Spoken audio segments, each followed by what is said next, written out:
Hello friends, welcome back to our channel. இன்றைக்கி நம்ம சேனலில் பிரெட் ஆம்லேட் எப்படி பண்ணுறதுன்னு பார்க்க போகிறோம். அதுக்கு ஒரு பவுலில் 2 உடச்சி வச்சுருக்கிற முட்டையை எடுத்துக்கலாம்.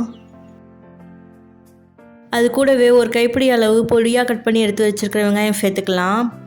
ஒரு கேரட்டை பொடியாக துருவி எடுத்து வச்சுருக்கேன், அதையும் இதோடு சேர்த்துக்கலாம். ஒரு கைப்பிடி அளவு கொத்தமல்லி, அதோட தேவையான அளவு உப்பு, 1/2 ஸ்பூன் மிளகுத்தூள், இதெல்லாமே சேர்த்துக்கலாம்.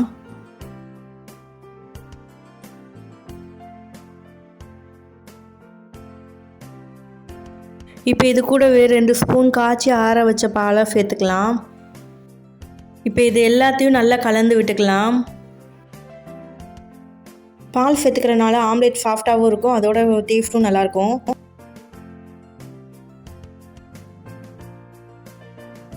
இப்போ பாருங்கள், இது எல்லாத்தையும் நல்லா கலந்து விட்டாச்சு. அடுத்து ஒரு தோசை தவா ஹீட் பண்ணி அதில் 1 ஸ்பூன் பட்டர் சேர்த்துக்கலாம். பட்டர் உருகினதும் அதில் 2 ஸ்லைஸ் ப்ரெட்டை தேய்ச்சி விட்டுக்கலாம். இப்போ ப்ரெட்டை இன்னொரு சைடும் திருப்பி டோஸ்ட் பண்ணிக்கலாம்.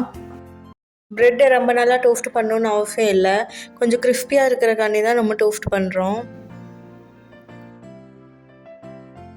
அடுத்ததாக நம்ம ரெடி பண்ணி வச்சுருக்கிற முட்டைக்கலவையை பாதி அளவு இதில் சேர்த்துக்கலாம். சேர்த்ததுக்கப்புறமா நல்லா ஸ்ப்ரெட் பண்ணி விட்டுக்கலாம். ஸ்ப்ரெட் பண்ணி விட்டதுக்கப்புறமா டோஸ்ட் பண்ணி வச்சுருக்கிற ப்ரெட்டை இது மேலே நம்ம சேர்த்துக்கலாம். மீதி வச்சுருக்கிற கலவையும் ப்ரெட் மேலே சேர்த்து நல்லா ஸ்ப்ரெட் பண்ணி விட்டுக்கலாம். கேப் விடாமல் நல்லா எல்லா பக்கமும் ஸ்ப்ரெட் பண்ணி விட்டுக்கலாம்.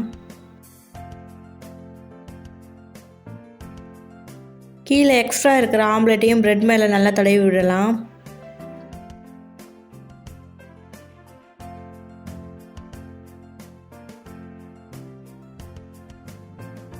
இப்போ பாருங்கள், ஓரங்களில் இருக்கிற ஆம்லேட்டையும் ப்ரெட் மேலே நல்லா தடவி விட்டாச்சு. ஒரு பக்கம் நல்லா வெந்திருக்கும், அதனால் இன்னொரு பக்கமும் நம்ம திருப்பி போட்டு வேக வச்சுக்கலாம். ப்ரெட்டு ஒவ்வொன்றையும் தனித்தனியாக ஸ்லோவாக திருப்பி போட்டுக்கலாம். ஒரு 2 மினிட்ஸில் இப்போ நம்ம எடுத்துடலாம். இப்போ பாருங்கள், பின்னாடி பக்கமும் வெந்திருக்கும். நம்மளோட ப்ரெட் ஆம்லேட் ரெடி ஆயிடுச்சு. ரொம்ப ஈஸியாக செஞ்சிடலாம், ஹெல்த்தியான பிரேக்ஃபாஸ்ட்டும் கூட. நீங்களும் இதே போலவே ப்ரெட் ஆம்லேட் செஞ்சு சாப்பிட்டு என்ஜாய் பண்ணுங்கள். உங்களுக்கு நம்ம சேனல் பிடிச்சிருந்தா சப்ஸ்கிரைப் பண்ணிக்கோங்க, கூடவே பெல் பட்டனையும் கிளிக் பண்ணிக்கோங்க. அதோடு லைக் பண்ணி ஷேர் பண்ணுங்கள். தேங்க்ஸ் ஃபார் வாட்சிங்.